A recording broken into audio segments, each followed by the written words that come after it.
Pak Erwin ini dipanggil sebagai saksi, ya, itu pasalnya adalah pasal 360. Barang siapa menyebabkan kelalaian, menyebabkan luka berat. Nah, itu yang diperiksa pada saat itu BAP saudara Pak Jinta. Hanya 1 kali. Dan itu hanya 1 kali.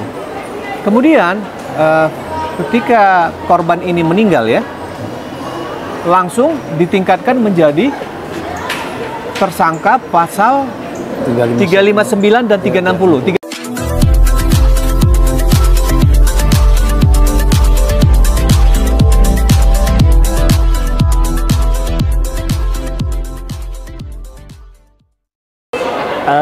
Perkenalkan, saya Herwin Mutakin. Saya dari PT Tema Teknologi Madani Utama. Jadi kami mendapatkan pekerjaan, nama proyeknya adalah PAM IP Mabes Polri. Pekerjaannya itu pemasangan internet untuk seluruh Polda dan Polres se-Indonesia. Jadi proyeknya dari Mabes Polri, jadi dari KIT-nya Mabes Polri. Nah, Mabes Polri itu memberikan kepada XL. XL memberikan kepada PT CGS. Nah, kami adalah subkonnya PT CGS. Hanya karena kami keahliannya itu hanya baru bisa menyambungkan kabel fiber optik ke BTS, maka kami meminta kawan kami, satu asosiasi dari PT Alloy, itu untuk mengerjakan penanaman tiang dan penarikan kabelnya. Jadi pekerjaannya ada 3, Mas. Menyambung kabel kepada BTS dan server Polres. Lalu yang keduanya penanaman tiang dan penarikan kabel fiber optik dari BTS sampai ke Polres. Nah, kami memberikan pekerjaan yang memang kami tidak punya pekerjanya, tidak punya keahlian, tidak punya tim, dan kapasitasnya kami tidak punya. Nah, itu kami berikan kepada PT Alloy, Alpha Omega Interkoneksi singkatannya. Nah, singkat cerita kami dapat 9 site Polres dan 1 Polda di Kalimantan Tengah. Salah satunya adalah Polres Sukamara. Itu berada di Kalimantan Tengah, perbatasan dengan Kalimantan Barat. Nah, pada saat itu kami hanya mengirimkan pekerja untuk menyambungkan kabel kepada BTS di BTS milik XL yang di satu kawasan dengan Kabupaten Sukamara. Nah, pekerja PT Alloy itu pada hari H, pada saat pemasangan tiang terakhir tepat di depan Masjid Polres Sukamaranya, tidak sengaja tersengat listrik. Mas, kejadiannya seperti apa saat pekerja itu? Kenapa sih pekerja itu kejadiannya? Baik, secara detail kan saya tidak tahu juga karena tidak di lokasi dan bukan pekerja kami. Tapi berdasarkan cerita ketika di rumah sakit, itu vendor, ini pekerja vendor, ketika akan menanam tiang terakhir tepat di depan Masjid Polres, itu ketika dia menaikkan tiang kedua kalinya untuk meluruskan, itu tersedot listrik dengan sendirinya. Tersengat. Jadi sebelahnya itu memang tiang listrik. Nah, secara tidak sengaja dia tiang itu gitu. Menurut si pekerjanya si PT Alloy. Nah, ada 4 orang saat itu yang memasang, 2 terpental. Ini tidak terjadi luka bakar apapun, hanya pusing-pusing saja. Dan malam itu pun di rumah sakit bisa langsung pulang dia. Nah, yang 1 orang lagi itu luka bakar, yang 1 orang lagi itu sempat koma. Kalau boleh tahu, itu korban yang meninggal, katanya ada yang koma tadi meninggal, itu salah satu anak buah Bapak, bukan? Bukan, tapi dari vendor, dari PT Alloy, PT Alpha Omega Interkoneksi.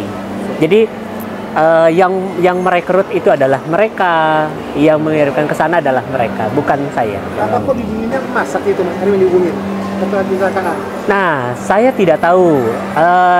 Pertamanya gini, Mas.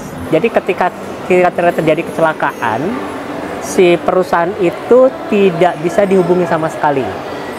Nah, akhirnya kan ada pekerja saya yang hanya menyambungkan kabel tadi kepada BTS, bukan memasang tiang dan tarik kabel ya.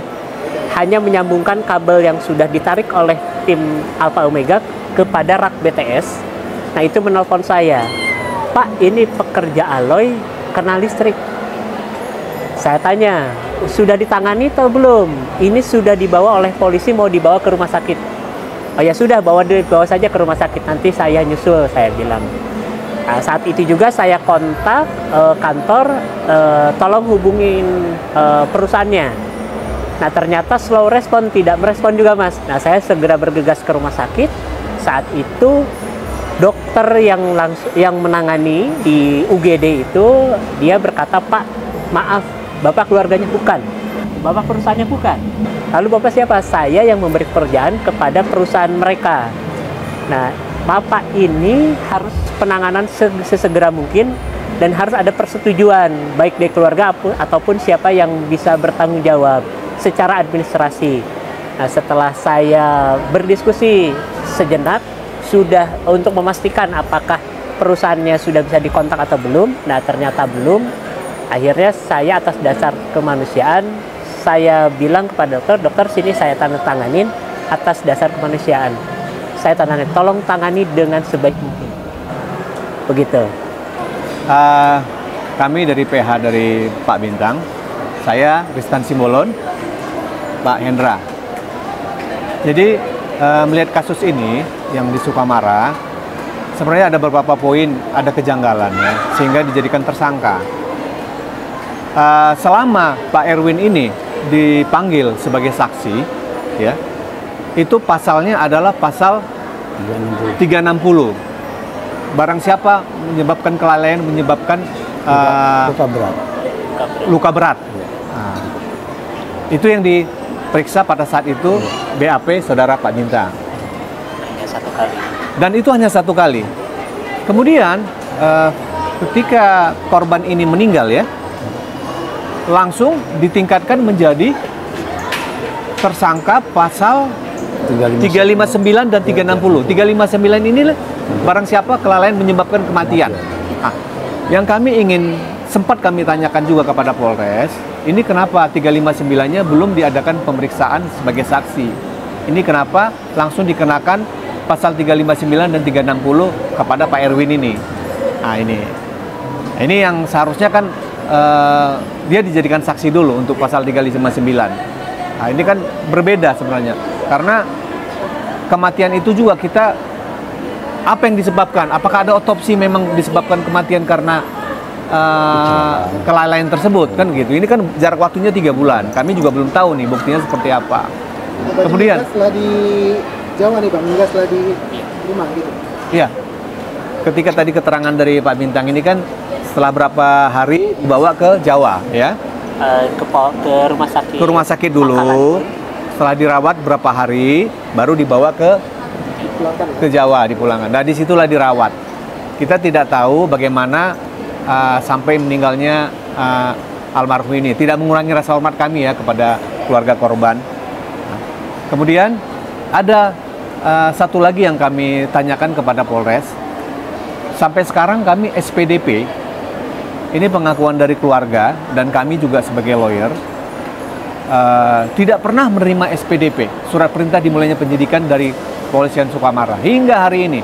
Karena berdasarkan putusan MK itu harus wajib diberikan 7 hari setelah penyidikan, diberikan kepada SPDP kepada pihak keluarga atau dari Pak Bintang. Itu yang mungkin dari kami sementara. Mungkin Mas, artinya Mas sudah menjadi kuasa hukumnya Pak Erwin ya? Iya. Dan sudah bertemu dengan Kapolres sendiri, apa penyidik sendiri untuk membicarakan hal ini? Oke. Mungkin kalau kami sendiri ada tim kami yang di lapangan, kebetulan ini Pak Hendra. Mungkin boleh disampaikan Pak Hendra. Oke. Siap. Pak Hendra, Siap. gimana Pak kronologis untuk di lapangan sendiri yang sudah terjun langsung ke Polres Sukamara. Sukamara bertemu dengan penyidik dari Polres tersebut, seperti apa Pak? Jadi kami waktu itu mendampingi 2 orang yang dipanggil, Pak Erwin sama Khairil. Khairil itu pekerjanya Pak Erwin, anak buahnya. Di dalam pemeriksaan kami Khairil 4 jam selesai dan tidak ditemukan apa-apa, sehingga tidak ditetapkan menjadi tersangka. Yang satu itu. Nah, untuk Pak Erwin didampingi sama teman kami, Pak Kombes Yahya, dalam kesempatan itu belum ditentukan statusnya. Artinya belum ditemukan kesalahan yang mendasar. Apalagi ditentukan ada pasal 359. Waktu itu sampai selesai 360 tetap diambil keterangannya 360 Bapak ini. Tidak satupun pertanyaan mengenai 359. Artinya kami kecewa, tiba-tiba kok dijadikan tersangka, belum dikonfirmasi ke yang bersangkutan. Pasal 359 apa penyebabnya, siapa yang bertanggung jawab, bagaimana kejadiannya, itu belum ada, Mas. Jadi mohon kepada penyidik Sukamara dalam menetapkan status orang jangan semena-mena lah. Yang bingungnya dan penetapannya saya baca bukan dari Kapolres, Kasat Terse. Nah, ada apa ini? Apa mencuci tangan? Itu loh. Saya sebagai lawyer sangat keberatan. Kita ingin perkara ini terang benderang. Mana yang salah ya salah, yang benar dibenarkan. Jangan yang benar disalahkan. Bapak ini tanggung jawab walaupun yang korban itu bukan dari PT ini, dari Bapak ini. PT orang lain. Cuma karena iba dan rasa tanggung jawab malah dibawa ke rumah sakit. Kemanusiaan gitu. Akhir Bang, ini laporannya dari siapa? Nama siapa laporannya ya? Dan nomor laporannya Bang? Dari polisi Pak. Laporan berarti polisi? Iya, laporan polisi. Ada nomor LP-nya Bang? Nomor LP-nya? Ada kan, ada LP berdasar LP-nya. Baca aja. Disuta ya Pak. Daripada salah ngomong. Jangan lupa ya di subscribe dan nyalakan lonceng notifikasinya.